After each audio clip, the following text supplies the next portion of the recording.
মদ্যপ অবস্থায় শ্বশুর ও জামাইয়ের মধ্যে রক্তক্ষয়ী সংঘর্ষ।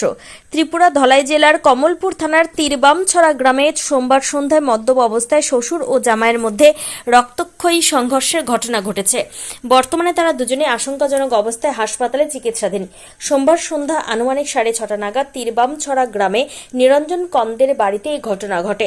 স্থানীয় সূত্রে জানা গিয়েছে, শ্বশুর নিরঞ্জন কন্দ বয়স 68 এবং জামাই কার্তিক সাঁওতাল বয়স 56 একসাথে বসে মদ্যপান করছিলেন। নেশাগ্রস্ত অবস্থায় কোনো একটি বিষয় নিয়ে দুইজনের মধ্যে প্রচন্ড কথা কাটাকাটি হয়। বচসা চলাকালীন শ্বশুর নিরঞ্জন কন্দ লাঠি দিয়ে তার মেয়ের জামাই কার্তিকের মাথা ও বুকে সজোরে আঘাত করে। এর পাল্টা জবাবে জামাই কার্তিক ঘর থেকে দা নিয়ে এসে শ্বশুরের মাথায় ও ডান কানে এলোপাথারি কোপ বসিয়ে দেন।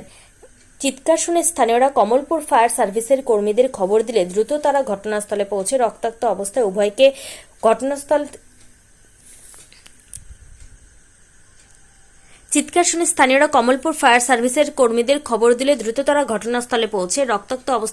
উদ্ধার করে বিমল সিংহ মেমোরিয়াল হাসপাতালে নিয়ে যান। হাসপাতালে চিকিৎসকদের মতো দুজনেরই আঘাত অত্যন্ত গুরুতর এবং বর্তমানে তারা সেখানে চিকিৎসাধীন রয়েছেন। ঘটনাস্থলে যাওয়া ফায়ার সার্ভিসের এক কর্মী জানান যে খবর পাওয়া মাত্রই তারা সেখানে গিয়ে দুজনকে গুরুতর আহত অবস্থায় দেখতে পান এবং দ্রুত হাসপাতালে স্থানান্তরের ব্যবস্থা করেন। পুলিশ ঘটনা তদন্ত শুরু করেছে। ত্রিপুরা থেকে বিক্রম কর্মকারের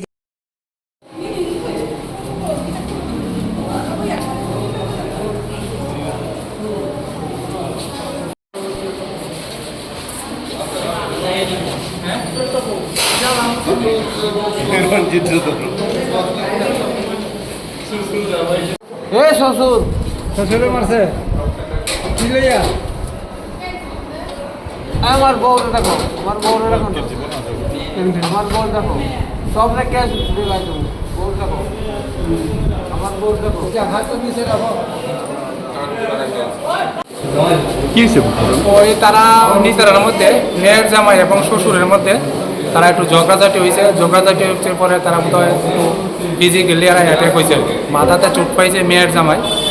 যে পেশেন্ট পাইছে তাইনে শ্বশুর নাম হয়েছে নিরঞ্জন কন্দ আর তাইনে মেয়ের জামাইয়ের নাম হয়েছে কার্তিক সাঁওতাল। আচ্ছা, এটা কি মানে দাদিয়া কোপাকুপি? এইরকম একটা ভারী কোনো যন্ত্রের দ্বারা মাথার মধ্যে একটু আঘাত হয়েছে। আচ্ছা, কি নিয়ে লাগছে মানে কি মানে তারা কি মদমত্ত অবস্থায়? এরা একটু মদমত্ত অবস্থায় বোঝা যাইতেছে, কিন্তু এরা পারিবারিক কোনো ঝগড়ার ব্যাপারে এরা ঝগড়াটা করছে। অ্যাকচুয়ালি ঘটনাটা কোথায় হয়েছে? ঘটনাটা হয়েছে এটা লাম্বো চমনি লাম্বো স্কুলটা পার হইয়া এটা তৈরুমছড়া রাস্তার মুখো। আচ্ছা, তৈরুমছড়া যাওয়ার রাস্তার মুখো এটা লাম্বো, পূর্ব লাম্বোই ধরে ঘুষপাতা।